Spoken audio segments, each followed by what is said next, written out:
नमस्कार। दिन भर की बड़ी खबरों के विश्लेषण के कार्यक्रम सुनिए सच में आपका स्वागत है। मैं हूं मुकेश कुमार। तो आइए दोस्तों, शुरू करते हैं आज का सुनिए सच। बड़ी खबरों पर नज़र डालने के साथ आज की सबसे बड़ी खबरें। प्रणब मुखर्जी का निधन हो गया है। देश ने खोया एक अनुभवी नेता। दूसरी तिमाही में जीडीपी 29.3% गिरी, खतरनाक संकेत। सीमा पर फिर झड़प, कांग्रेस बोली लाल आंखें कब दिखाएंगे मोदी। प्रशांत भूषण भरेंगे ₹1 जुर्माना, मगर फैसले को चुनौती भी देंगे। वॉल स्ट्रीट ने दिए नए सबूत। अंखी दास फेसबुक में बीजेपी की मददगार। ब्राह्मणों की बंदूकों के लाइसेंस की जानकारी मांगकर क्यों पलटे योगी। खास खबरों पर नज़र डालने के बाद अब आज की प्रमुख खबरें लेते हैं। सबसे बड़ी खबर आज की ये है कि पूर्व राष्ट्रपति प्रणब मुखर्जी का सोमवार को निधन हो गया। उनकी उम्र 85 साल थी। मुखर्जी के बेटे अभिजीत मुखर्जी ने ट्वीट करके इसकी जानकारी दी है। उन्होंने कहा है कि दिल्ली स्थित आर अस्पताल के डॉक्टर ने उन्हें बचाने की पूरी कोशिश की। प्रणब मुखर्जी बहुत अनुभवी राजनेता थे और उन्होंने केंद्र में वित्त, विदेश जैसे अहम विभागों को संभाला था। पूर्व राष्ट्रपति को कुछ दिन पहले कोरोना हुआ था। उन्होंने खुद ही ट्वीट करके कोरोना पॉजिटिव होने की जानकारी दी थी।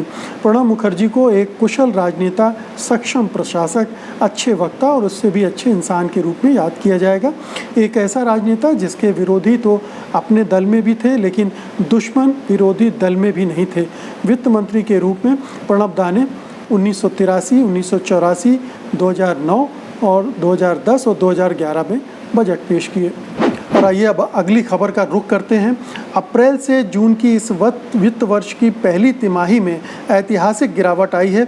जारी आंकड़ों के अनुसार जीडीपी में 23.9% की गिरावट आई है। बता दें कि 1996 के बाद से अब तक ये सबसे भयंकर गिरावट है और एशिया में बड़ी अर्थव्यवस्थाओं में भी सबसे बुरी हालत है। ऐसी हालत एक तिमाही में 1996 के बाद से कभी नहीं देखी गई।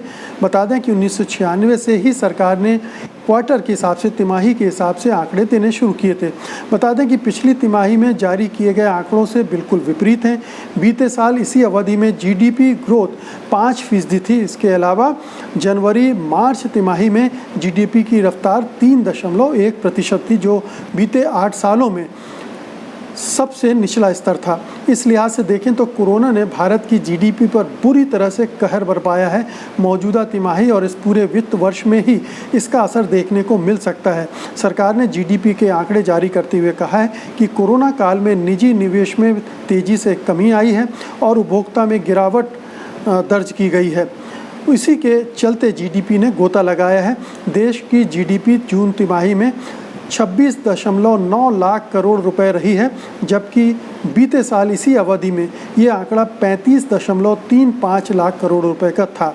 इस तरह बीते साल की तुलना में जीडीपी ग्रोथ में 23.9% की कमी दर्ज की गई है। बता दें कि लॉकडाउन के बाद केंद्र सरकार ने देश में अर्थव्यवस्था को गति देने के लिए तथाकथित 21 लाख रुपए करोड़ का पैकेज ऐलान किया था, लेकिन यह आंकड़ा बताता है कि सरकारी उपायों से अर्थव्यवस्था पर लोगों का भरोसा नहीं बढ़ा है।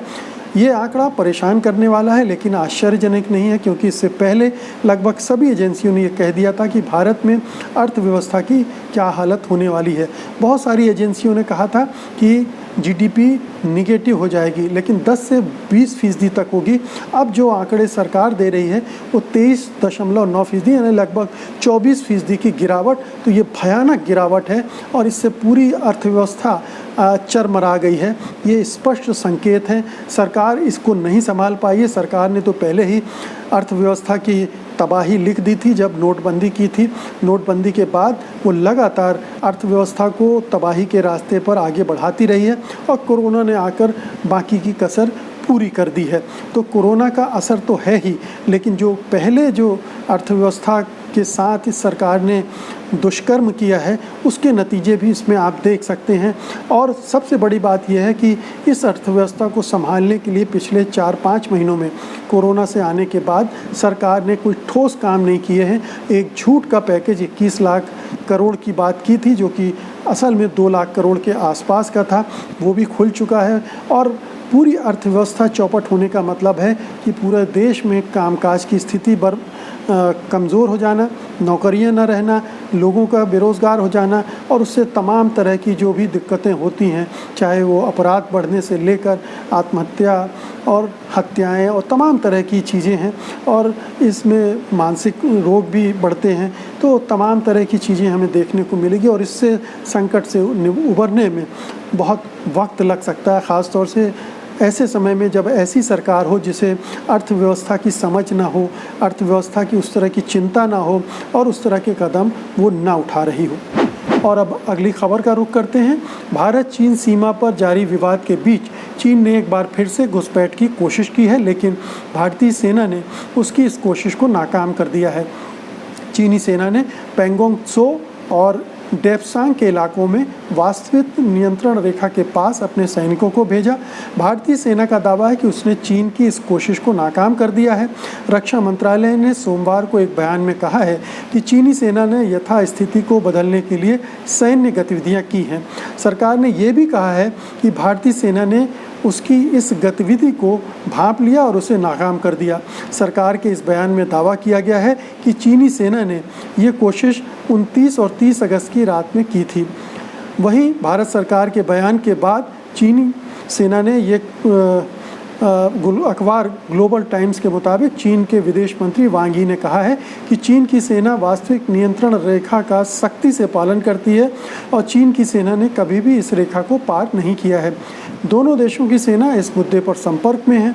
दूसरी तरफ चीन की घुसपैठ की कोशिश के बाद कांग्रेस ने मोदी सरकार पर निशाना साधा है। कांग्रेस के मीडिया विभाग के प्रभारी रणदीप सिंह सुरजेवाला ने सोमवार को वीडियो जारी करके कहा है कि आए दिन भारत की संप्रभुता पर हमला हो रहा है, आए दिन देश की धरती पर चीनी घुसपैठ हो रही है, लेकिन प्रधानमंत्री नरेंद्र मोदी मौन क्यों हैं? सुरजेवाला ने कहा, कभी गलवान वैली में भारतीय सैनिकों की वीरगति, कभी पैंगोंग त्सो झील इलाके में चीनी कब्जा, कभी गोगरा स्प्रिंग्स, कभी फिंगर 4 से फिंगर 8 और कभी देप्सांग में चीन का कब्जा हो रहा है। सुरजेवाला ने कहा कि चीन का कब्जा अब लद्दाख तक सीमित नहीं रह गया है और उत्तराखंड के लिपुलेख और चीनी जमावड़ा हो रहा है और डोकलाम में डोकला और नाथुला पास के अंदर भी जिस तरह से चीनी मिसाइलें लगा दी गई हैं, उससे भारत को सीधे सीधे खतरा उत्पन्न हो गया है। कांग्रेस नेता सुरजेवाला ने कहा, देश की सेनाएं तो सीमाओं की रक्षा कर रही, लेकिन प्रधानमंत्री मोदी जी कहाँ हैं? वो चीन को लाल आंखें दिखाकर कब बात करेंगे और चीन देश की सरजमी से चीनी कब्जा कब छुड़वाएंगे? तो दो हिस्से हैं। चीन जो है भारतीय सीमा पर लगातार घुसपैठ कर रहा है, कब्जा कर रहा है, न केवल लद्दाख वाले इलाके में बल्कि लिपुलेख और सिक्किम वाले क्षेत्र में भी, सेक्टर में भी वो लगातार कोशिश कर रहा है तनाव बढ़ाने की, घुसपैठ करने की, टकराव हो रहे हैं बार बार और कई इलाकों में उसने मिसाइलें भी तैनात कर दी हैं। इसका मतलब ये है कि चीनी नीयत नहीं बदल रही, इरादे नहीं बदल रहे हैं। इतने दौरों की बातचीत हो चुकी है दोनों देशों के बीच में, विदेश मंत्री स्तर पर भी बातचीत हो चुकी है, रक्षा सलाहकारों के बीच में बातचीत हो चुकी है। इसके बावजूद कोई हल नहीं निकाला जा सक रहा है और ऐसी कोई सहमति नहीं बन पा रही है जिससे दोनों देशों के बीच टकराव की नौबत न आए। और ये जाहिर है कि चीनी इरादों में कहीं खोट है, इसकी वजह से भी हो रहा होगा, लेकिन ये हमारी सरकार की नाकामियों को भी दिखाता है। जिस तरह से सरकार इस मामले में बहुत ढीली रही है, लगातार एक तरह की हमने उसमें देखा है कि वो दृढ़ता नहीं दिखी है, वो इरादे नहीं दिखे हैं, जिसकी वजह से चीनी हौसले बढ़ते चले जा रहे हैं। अभी तक भारतीय प्रधानमंत्री ने, जिन्होंने शी जिनपिंग को हिंदुस्तान बुलाकर झूला झुलाया था, उनसे एक बार बात करना भी ज़रूरी नहीं समझा है। आखिरकार इतने बार वो चीन के दौरे करके आ गए, इतनी बार चीनी राष्ट्रपति को यहाँ बुलाया, इसका क्या मतलब हुआ? उन्होंने जो इतना वक्त इन्वेस्ट किया था इस संबंध में, उसके लिए, उसको ठीक से आगे बढ़ाने के लिए वो एक फ़ोन शी जिनपिंग को क्यों नहीं कर सकते हैं? तो ये चिंता की बात है और इस पर जो राजनीति हो रही वो तो अपनी जगह पर होगी ही। जब भी इस तरह की बातें होती हैं, सरकार अगर ईमानदारी से सामने नहीं आती है, ठीक ढंग से अपनी जिम्मेदारियों का निर्वाह नहीं करती है, तो उस पर प्रश्न चिन्ह लगते हैं, उससे सवाल पूछे जाते हैं। और अब अगली खबर का रुख करते हैं। देश की सर्वोच्च अदालत ने आपराधिक अवमानना के मामले में दोषी ठहराए गए जाने माने वकील और सामाजिक कार्यकर्ता प्रशांत भूषण पर सजा के रूप में ₹1 का जुर्माना लगाया है। Justice Arun Kumar Mishra, justice BR Gavai और जस्टिस कृष्णा मुरारी की 3 सदस्यीय खंडपीठ ने सोमवार को दिए अपने आदेश में कहा है कि अगर प्रशांत भूषण ने ये जुर्माना 15 सितंबर तक नहीं भरा तो उन्हें 3 महीने की जेल होगी और वे 3 साल तक वकालत नहीं कर पाएंगे। सुप्रीम कोर्ट ने अपने आदेश में कहा, प्रशांत भूषण का दिया गया बयान न्याय करने की प्रणाली पर हस्तक्षेप है। हमने प्रशांत भूषण की सज़ा पर विचार करते हुए अटॉर्नी जनरल के बयान को भी ध्यान में रखा था कि प्रशांत भूषण पर कोई फैसला करते समय उनके आचरण को भी देखा जाए। कोर्ट ने यह भी कहा कि इस मामले में हमने प्रशांत भूषण को प्रत्यक्ष और अप्रत्यक्ष तौर से मौका दिया था कि वो अपने बयान को दुरुस्त कर लें और माफ़ी मांग लें, लेकिन उन्होंने ऐसा नहीं किया। इस फैसले पर प्रशांत भूषण ने दिल्ली में प्रेस कॉन्फ्रेंस की। प्रशांत भूषण ने कहा कि मैं फैसला मान रहा हूं, लेकिन अपने कानूनी अधिकारों का इस्तेमाल करते रहूंगा और इस मामले को मैं चुनौती भी दूंगा। मुझे दोषी करार देने और सज़ा देने दोनों फैसलों को चुनौती दूंगा। उन्होंने ये भी कहा है कि उनके मन में सुप्रीम कोर्ट के लिए पूरा सम्मान है और उनके ट्वीट का उद्देश्य सुप्रीम कोर्ट की अवमानना करना नहीं था। ये मुद्दा मेरे या सुप्रीम कोर्ट और किसी जज के खिलाफ नहीं था। उन्होंने कहा कि इस दौरान जिन लोगों ने मुझे समर्थन दिया, मैं उनका शुक्रिया अदा करता हूं। तो अब ये स्पष्ट हो चुका है, सज़ा दे दी गई है। 2 विकल्प प्रशांत भूषण को दिए गए, ₹1 का जुर्माना भर के आप फुर्सत हो लीजिए या फिर 3 महीने की जेल जाइए और 3 साल तक आप वकालत करने से वंचित कर दिए जाएंगे। तो जाहिर है कि दूसरा विकल्प कोई भी नहीं चुनेगा, प्रशांत भूषण ने भी नहीं चुना है और ₹1 जुर्माना देकर फ़िलहाल छुट्टी पा ली है, लेकिन वो सज़ा को भी और जो दोषी ठहराया गया उसको भी चैलेंज करेंगे। अब देखना है कि सुप्रीम कोर्ट उनकी इस याचिका पर किस तरह से विचार करती है और विचार करती भी है, नहीं करती है। दूसरा मामला भी सितंबर के दूसरे हफ्ते पर सुनवाई के लिए आना, जो 2009 का तहलका वाला मामला था। तो इस मामले का पटाक्षेप हो गया है, लेकिन जिस ढंग से ये पूरा विवाद बना, जिस तरह से अरुण मिश्रा और उनकी बेंच ने इस मामले को लिया, वो हमेशा एक विवाद के तौर पर, एक गलत परंपरा के तौर पर याद किया जाएगा न्यायिक इतिहास में।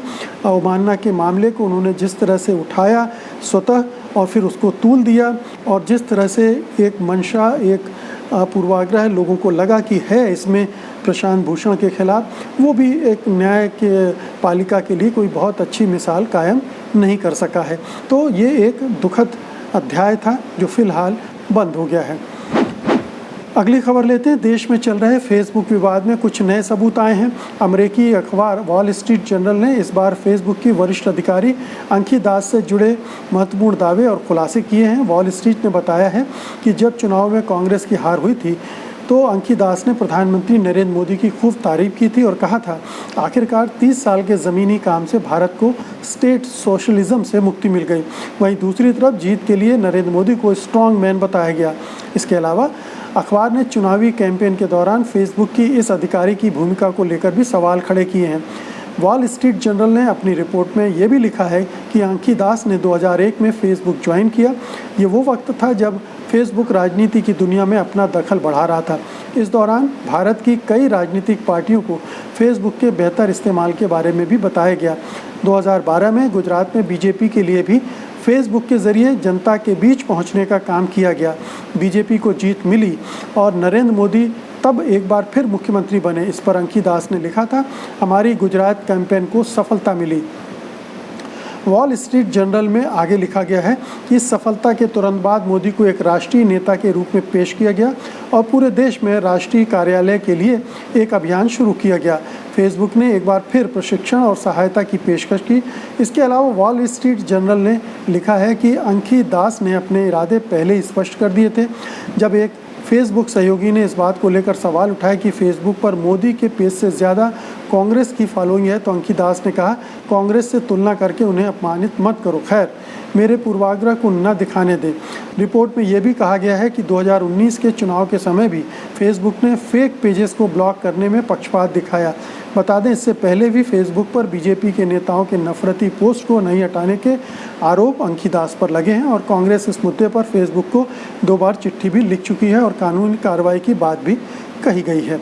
तो बहुत स्पष्ट है, एक एक करके तीसरी बार इस तरह के सबूत, इस तरह के प्रमाण सामने आए हैं जिनसे साफ हो रहा है कि फेसबुक हिंदुस्तान में बीजेपी और मोदी की मदद कर रहा था। लगातार सन 2011 से उनके अभियान को संचालित कर रहा था।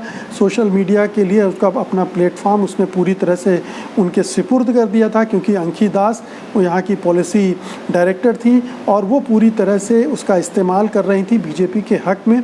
बीजेपी के प्रति उनकी हमदर्दी नहीं, उनका कमिटमेंट दिखता है जिस तरह से वो बीजेपी की वकालत करती हैं। बीजेपी के नेताओं के जो घृणा से भरे बयान हैं, ट्वीट पोस्ट हैं, उनको ना हटाने के प्रति उन्होंने जो जिद दिखाई, वो सब सारी चीज़ें स्पष्ट रूप से दिखाती हैं कि फेसबुक, मार्क जुकरबर्ग भले ही कुछ भी कहें कि ये लोकतांत्रिक प्लेटफॉर्म है, निष्पक्षता है, इसमें किसी तरह का पूर्वाग्रह नहीं है, ये सरासर झूठ है। बीजेपी और फेसबुक और अंकी दास और मार्क जुकरबर्ग ये सब आपस में मिले जुले हैं और फेसबुक के ज़रिए उनकी मदद कर रहे हैं और फेसबुक उनका फ़ायदा उठा रहा है। व्हाट्सएप भी फेसबुक का है, इंस्टाग्राम भी, ये सब जो प्लेटफॉर्म है उनसे उसको मदद पहुंचाई जा रही है। तो एक तरफ हमारा गोदी मीडिया है, मेन स्ट्रीम मीडिया है जो मोदी सरकार की मदद कर रहा है, और दूसरी तरफ आप ये देखें कि किस तरह से मदद करने के लिए सोशल मीडिया भी गोदी मीडिया में तब्दील कर दिया गया है। और आइए अब अगली खबर का रुख करते हैं। उत्तर प्रदेश में ब्राह्मणों पर हो रहे अत्याचारों के बीच योगी सरकार ने प्रदेश भर के जिला अधिकारियों से नई जानकारी मांगने पर विवाद खड़ा हो गया है। हालांकि योगी सरकार ने पलटी मारते हुए आदेश वापस ले लिया है, मगर इससे सरकार की मंशा पर सवाल खड़े हो गए हैं। खबर के मुताबिक सरकार ने पूरे प्रदेश के जिला अधिकारियों से ये जानकारी मांगी थी कि उनके ज़िले में कितने ब्राह्मणों ने शस्त्र लाइसेंस के लिए आवेदन किया था, उनमें से कितने लोगों को लाइसेंस दिए गए। ये जानकारी उस सवाल के आधार पर मांगी गई जिसमें बीजेपी के विधायक देवमणि त्रिपाठी ने ब्राह्मणों पर हो रहे हमलों, एनकाउंटर, हत्याओं पर सवाल उठाते हुए सरकार से ये जानकारी मांगी थी, जिसमें कहा गया कि सरकार बताए कि ब्राह्मणों की सुरक्षा के लिए आखिर क्या किया गया है। इसी क्रम में ये भी पूछा गया था कि अब तक कितने ब्राह्मणों ने शस्त्र के लाइसेंस के लिए आवेदन किए हैं और कितने लोगों को ये शस्त्र के लाइसेंस दिए गए हैं। इस मामले में जिलाधिकारी को पत्र भी भेजे दिए गए, लेकिन इसमें विवाद होने की आशंका के चलते प्रशासन ने पैर पीछे खींच लिए। हालांकि एक ज़िले के डीएम ने पत्र की मांग के अनुरूप डाटा भेज दिया है। बता दें कि पिछले कुछ महीनों से कई विपक्षी नेता उत्तर प्रदेश में ब्राह्मणों के मुद्दों को लेकर मुखर रहे हैं। 10 जुलाई को कथित गैंगस्टर विकास दुबे के पुलिस के हाथों मारे जाने के बाद इस तरह की बहस तेज हो गई थी। उत्तर प्रदेश में 10% ब्राह्मण मतदाता हैं और राज्य में ये काफ़ी प्रभावशाली हैं। मौजूदा वक्त में उत्तर प्रदेश में सभी पार्टियां ब्राह्मणों के प्रति झुकती नज़र आ रही हैं। तो राजनीति को आप एक तरफ रख दीजिए, लेकिन जिस तरह का माहौल है ठाकुर ब्राह्मण का उत्तर प्रदेश में, एक क्षत्रिय जो योगी आदित्यनाथ हैं उनके शासनकाल में ये पूरी तरह से लोगों के दिमाग में बात बैठती जा रही है कि ये ठाकुर जो हैं वो ब्राह्मणों को दबाने की कोशिश कर रहे हैं और एक एक करके इस तरह से कोशिशें हो रही हैं। विकास दुबे के जो एनकाउंटर हुआ था उसके बाद से, बल्कि उसके पहले से बहुत सारे एनकाउंटर ऐसे हुए हैं जिनको लेकर ब्राह्मण समुदाय में खलबली है, छटपटाहट है कि उनको निशाना बनाया जा रहा है। और ये जो हथियारों की जानकारी की मांगने के लिए जो एक आदेश निर्देश दिए गए, उनसे भी ये संदेह लोगों के दिमाग में और बढ़ रहे हैं। तो योगी सरकार का रवैया और ब्राह्मणों के प्रति ये एक तरह से एक नई राजनीति को उत्तर प्रदेश में जन्म दे रहा है और जाहिर है कि एक नया ध्रुवीकरण की कोशिश विभिन्न राजनीतिक दल कर रहे हैं। जो राजनीतिक दल ब्राह्मणों के हमदर्द होने के नाते नहीं जाने जाते हैं, वो भी परशुराम की मूर्तियां खड़ी करके कोशिश कर रहे हैं। और ये 10% जो मतदाता हैं ब्राह्मण, और बल्कि जो प्रभाव है उनका वो कई गुना ज़्यादा है। तो किस तरह से उत्तर प्रदेश की राजनीति को बदलते हैं ये आने वाले दिनों में हम देखेंगे। और अब बुलेटिन खत्म करने से पहले आज की कोरोना से संबंधित ताज़ा तरीन जानकारियाँ। भारत में पिछले 24 घंटों में रिकॉर्ड 78,512 नए मामले आए हैं। भारत में संक्रमितों का आंकड़ा 36,24,000 के पार चला गया है। दुनिया में संक्रमितों का आंकड़ा 2,52,00,000 के पार चला गया है। तो दोस्तों, ये थी आज की बड़ी खबरें और उनका विश्लेषण। उम्मीद है कि आप इसे पसंद करेंगे, लाइक करेंगे, शेयर करेंगे और जिन्होंने ये चैनल अभी तक सब्सक्राइब नहीं किया है वो सब्सक्राइब भी करेंगे। अब मुझे अनुमति दीजिए, कल मैं फिर हाजिर रहूँगा बड़ी खबरों के साथ उनके विश्लेषण के लिए। तब तक के लिए नमस्कार। सत्य हिंदी के और वीडियोस को देखने के लिए हमारे YouTube चैनल को सब्सक्राइब करें और सीधे नोटिफिकेशन पाने के लिए बेल आइकन दबाएं।